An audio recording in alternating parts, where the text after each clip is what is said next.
Hi everyone, Tom here from Managed Impulsivity. Welcome to a quick tour of our new Parkan Stage Light asset. In the next couple of minutes, I'll show you how to add and control dynamic, professional lighting in your scene, all without ever touching a single blueprint. If, however, you do want to touch the blueprints, or add these to a sequence, please watch my previous videos where I will show you exactly how to do that with this asset. So, moving along, we've got a simple stage here. I've got a floor, ceiling, and some walls. I've added in a point light in the middle, and I've dragged in one of our Parkans into the middle. As you can see at the moment, the light is shining a white light upon the wall. Now, rather than go in and adjust the things individually, we can go into our options here, where we've got user adjustable variables and light setup. For now, we're going to look at light setup. As you can see, it's a white color originally, but we can change that dynamically to whatever color we like. So we're going to go with a darkish pink color. Our initial app angle will move our light up and down as a tilt, and our rotation will rotate our light as we want. So let's go for this wall, shall we? And let's go down a bit. So there we go, there is our light. If I click play now, you will see our light shining on the wall. This is great if you're illuminating something in your scene on a stage, in a pub, bar, club, or something, and you wanted to just point at something with the asset of a stage light rather than no light source. However, it might not be what you want. You might want the lights to move. So bring along then our user adjustable variables. We've got autonomous mode, InstaRave, color change mode, and light speed. First of all, I'm going to turn color change off, and we'll leave our light speed on slow. I'm going to press autonomous mode, and I'm going to click play. This light is now in control of its own destiny. The light will move where it wants to move, a bit like a searchlight. It will go up and down, it will go through the floor, it will go through itself. It will go anywhere on a 360-degree radius on all axes. So maybe we don't want that. Maybe first we want the color to change. So if we click color change mode, as it moves around, it will change its color. Quite good for a gig. You could have that on a dance floor, you could have that anywhere you wanted to. But what if that's still not good enough? Maybe it's too slow. So then bring in the speed settings. We've got slow, medium, and fast. Slow takes about 5 seconds, fast takes about 1. There you go, it's moving between its different points. But yet, it still seems to wait before it moves again. How do we fix that? Well, there's two ways to fix that.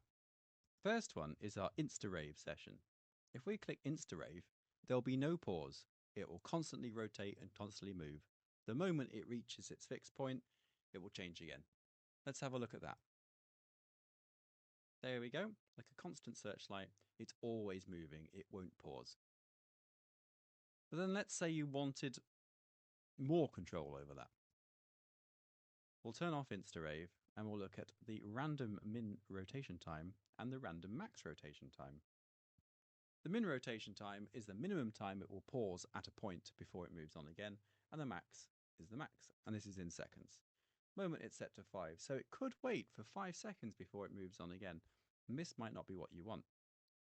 If we move it to 1, it will only ever pause for a maximum of 1 second at a spot, and then it will move on to its next spot.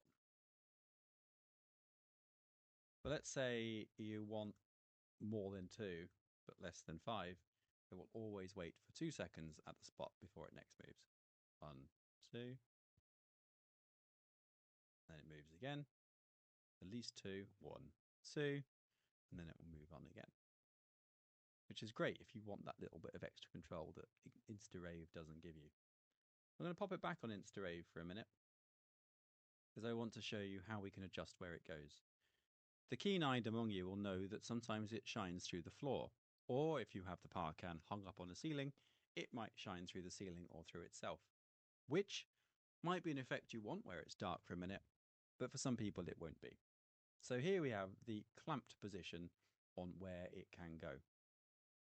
If I was to set the min rotation, so the X rotation here is the tilt, and I was to set the max rotation to 360, that gives it full control of everywhere.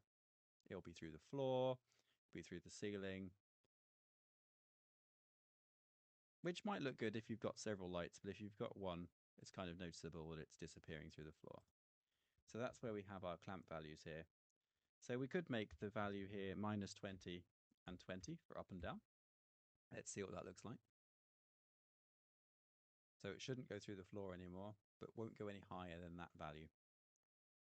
We can have a look at doing the same here. So we could clamp this